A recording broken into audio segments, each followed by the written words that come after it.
Coming up on today's show, is Noah Fant's career on the line entering 2024? We'll explain how big of a season this could be for the Seahawks tight end. Also, Derick Hall finally impressing at Seahawks Training Camp. We got some insights that we'll get to, let you hear from some of your favorite Seahawks on what they had to say about Derick Hall in just a matter of moments. It's a brand new year in the National Football League, and there's a lot of reason to be optimistic about what Mike Macdonald's doing in Seattle. If you want the Seahawks to win the NFC West, like the video. I've been told if we get 500 likes on today's video, that guarantees an NFC West title. So just trust me on that. Just do your part. Like the video. Let's get to 500 likes, and we'll get started with today's show. Make or break for Noah Fant. Entering 2024, the time for excuses is over, as Noah Fant no longer has to share a tight end room with Colby Parkinson and Will Dissly.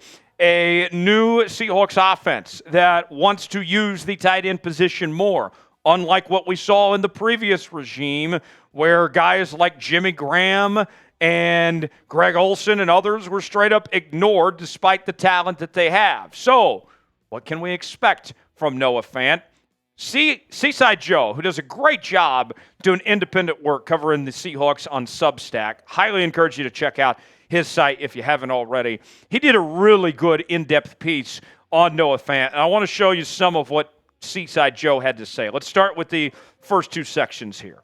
Number one, though he isn't named among the great tight ends, Fant is only 26, and he plays a position that is known for producing more stars who needed 4 or 5 years of development than any other position. Number two, however, when you think of Seahawks skill position players, you probably wouldn't think of Fant in the first 3 or 4 or sometimes 5 names. It's obvious the Seahawks need to use Noah Fant more, but it's going to require some creativity, if you will, some effective ways to get him the ball in this crowded skill position room. It's a good problem to have if you're the Seattle Seahawks. Think about this. We talk about the lack of creativity and the lack of usage of Noah Fant in 2023. The Seahawks targeted Noah Fant, who, might I remind you, is 6'4", 250 pounds, just twice in the red zone last season in 17 games. That was it.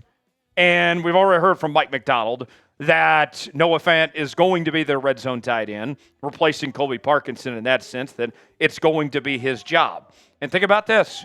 It's been a while since we said, touchdown, Noah Fant, other than Madden streams, because he has not scored a touchdown since 2022. And it's not all his fault, folks. More from Seaside Joe on Substack saying the following. Seattle could have told Fant to kick rocks in free agency. That made me laugh. With a good comp pick coming back in return, but instead gave him a guaranteed $11.5 million to stay. Why do that? And why would Fant agree unless he was getting an increased role in the passing game? But the math doesn't make sense. There's too many mouths to feed and not enough grub to go around. Simply put, you do not pay Noah Fant $11.5 million unless you have big plans and you believe in him. The Seahawks gave Noah Fant top 10 tight end money, folks. They're looking for that type of production, for him to take a significant step up, both in his performance and in his role in this Seahawks offense in 2024. Mike Macdonald had this to say about Noah Fant. We're really excited about Noah and the type of player that he is. I love his attitude every day. He's steadfast, positive sense of urgency about what he's doing. When he's out there making plays, you feel that process is coming to life and you're excited for him and that there's results on the field. We want that to keep trending in the right direction. Bottom line is this. If you're the Seattle Seahawks with this offense under Ryan Grubb, Fant can't fall under the radar, all right? He cannot be forgotten about, all right? We've seen that far too many times where the tight end position was ignored. And one thing that I point to, looking back at last season in the NFL, your 4 conference final teams, the Chiefs, the Ravens, the the Lions, and the 49ers. What do they all have in common? It wasn't elite quarterback play. Jared Goff and Brock Purdy aren't elite quarterbacks. It wasn't elite defenses. The Lions' defense was cheeks. It was tight end play with Travis Kelce, with Mark Andrews, with Sam Laporta, George Kittle. You have to have elite tight end play if you're going to compete at a high level in the National Football League. Noah Fant, he's a former first-round pick. We've seen that the scouting report looks pretty good, and we saw flashes when he was in Denver. His first year in Seattle, there was some momentum, if you will, but then last year came to a screeching halt with career lows in catches, receiving yards, and in touchdowns, as he did not get into the end zone a single time. Now, the Seahawks have reason to be optimistic. The fact that he did have his best yards per catch average in the last 4 years with 12.9 yards a reception. But can they put it together? We shall see. I hope so. Do you believe in Noah Fant? Can he get the job done? Is this going to be the breakout season that Seahawk fans are hoping for in 2024? Let us know what you think. Type B for believe, D for don't. Weigh in the comment section. Let us know what you think. Today's show is sponsored by Game Time. Game Time, the place to go for last-minute tickets for the best seats and the lowest prices guaranteed. Game Time is an authorized ticket marketplace of Major League Baseball, which makes getting tickets faster and easier. Prices on the Game Time app actually go down the closer it gets to first pitch. With killer last-minute deals, all-in prices, views from your seat, and their lowest price guarantee, Game Time takes the guesswork out of buying MLB tickets. Now, let's say that you want to go to a Mariners game or a Seahawks preseason game, whatever it may be. You choose the event you want to go to. They got the prices listed. Then from there, you choose your seat, and you get the visual to see if you like that seat or not. Then you're checking out with Game Time with Apple Pay, Google Pay, Venmo, all major credit card providers. Save up to 60% off sports, concerts, comedy shows, theater productions, and more. Download the Game Time app, create an account. Use code CHATSPORTS for $20 off your first purchase. Terms apply. Again, create an account and redeem code CHATSPORTS for $20 off your first purchase. Download Game Time today. Last-minute tickets, lowest prices guaranteed. The link is in the comments and the description of today's video. Hungry Hall man. Hungry Hall man.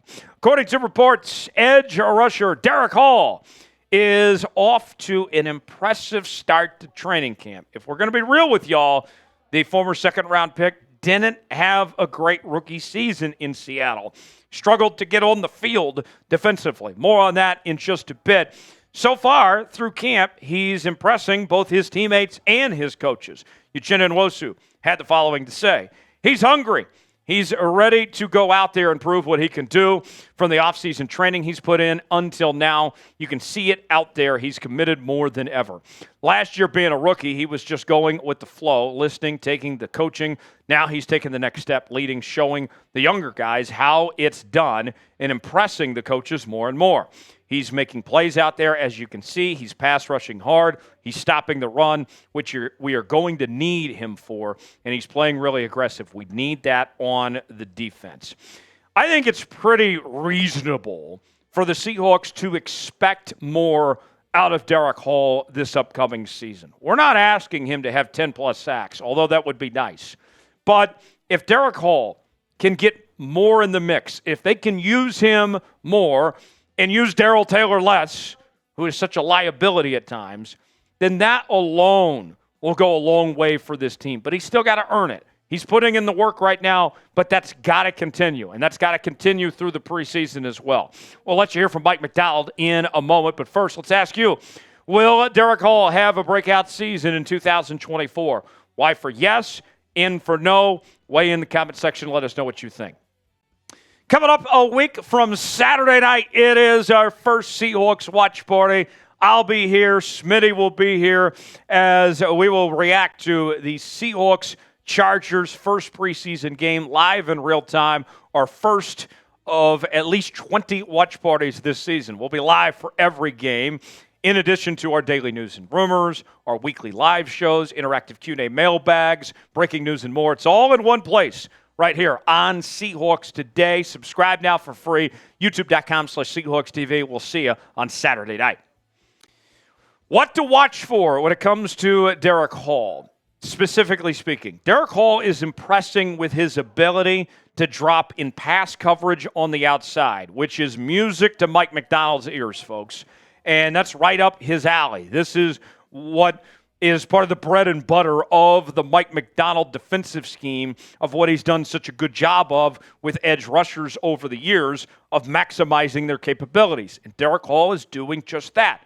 Mike Macdonald had this to say in regards to Derick Hall. I think the best of what D. Hall does, it's hard to tell in this tempo, but a physical presence, but a guy who has some droppability into coverage as well, so you can use him in different blitz packages, very sharp, can move him up and down the line. Just excited to feel him out there when we have the pads on, especially when we are going up against other teams. So watch out for Derick Hall next week against the Chargers. Did you know last year Derick Hall was primarily used on special teams, as he only played in 26% of defensive snaps in 2023. That's just over a quarter of defensive snaps. So they would like to see that number take quite the uptick, if you will, in 2024. Last season, we mentioned, didn't do a ton. His best statistic, if you will, was ranking 13th on the Seahawks roster in tackles for loss last season. He did play at all 17 games, did a good job of staying healthy, but they need to see more. And here's what we mean by the statistics, folks.